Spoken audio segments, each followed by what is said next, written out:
मैं एक छोटे शहर में पैदा हुई थी। वहाँ पे मेरी बर्थ, मेरी परवरिश वहीं सब हुई। मेरे अंदर शुरू से ये था कि मुझे आगे बढ़ना है, मुझे और दुनिया देखनी है, मुझे आगे पढ़ना है, मुझे कुछ करना है। और मेरी उस अप्रोच के साथ मुझे उस शहर में बहुत लिमिटेड रखा गया, जिस वजह से मेरी मेंटल इलनेसेस जो शुरू हुई। लेकिन इसका अंदाज़ा मुझे उस हद तक भी इतना नहीं हुआ था।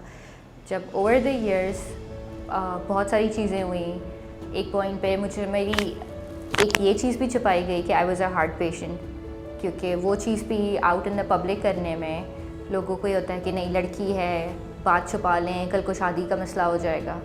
तो वो बात छुपाई भी गई और जितने उसका चेकअप होना चाहिए था उस तरह से नहीं करवाते थे कि कहीं बात आउट ना हो जाए।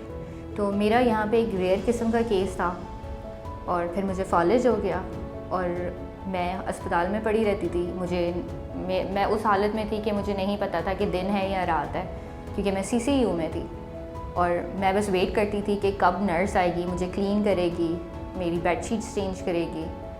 और फिर जब ये उस फेज़ से मैं निकल रही थी, उस रिकवरी फ़ेज़ में थी, तो मुझे एक और स्ट्रोक आ गया, जो कि मेरा फिर एक और डाउनफॉल हो गया और मुझे कुछ नहीं समझ आ रही थी, क्योंकि मैं बिल्कुल पढ़ाई वाली, बिल्कुल वर्क करने वाली, मैं स्टूडेंट लाइफ से जॉब भी करती थी कि नहीं, मुझे अपने पेरेंट्स से कुछ भी नहीं लेना, मैं खुद मुख्तार होना चाहती हूँ।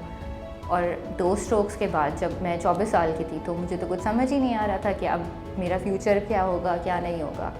तब उस पॉइंट पे मेरे डॉक्टर्स जो मुझे ट्रीट कर रहे थे, उन्होंने मुझे सजेस्ट किया कि मैं अपना इस तरफ भी इलाज करवाऊँ ताकि मैं इस सारे ट्रॉमा को रिकवर कर सकूँ।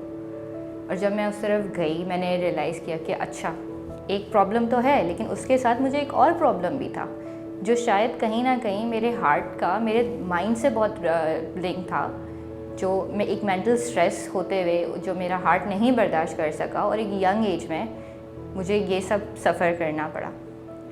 तो उसके बाद मुझे डायग्नोस किया गया सिवियर डिप्रेशन से, बॉर्डरलाइन पर्सनालिटी डिसऑर्डर से, कि मैं जिस अपनी ज़िद में आ जाती थी कि मेरी हर चीज़ बड़ी एक्सट्रीम होती थी। फिर उन डॉक्टर्स ने मुझे मेडिकेशंस के थ्रू, मुझे थेरेपी के थ्रू मुझे बहुत हील किया। अब मैं 28 हूँ, 28 ईयर्स की हूँ। अब मैं वापस अपने पैरों पे खड़ी हूँ, अल्हम्दुलिल्लाह। कोई मुझ में साइड इफ़ेक्ट नहीं है। मैं अपनी मेंटल हेल्थ को भी बहुत अच्छे से लेती हूँ, मैं अपनी फ़िज़िकल हेल्थ को भी बहुत अच्छे से लेती हूँ। मैं ये बोलूँगी कि मुझे उन दवाओं ने नहीं इतना लाइफ में वापस लाया है, जितना मुझे मेंटल हेल्थ वाली मेडिसिन्स ने और थेरेपी ने मुझे वापस अपने लाइफ पे ट्रैक पे लाया है।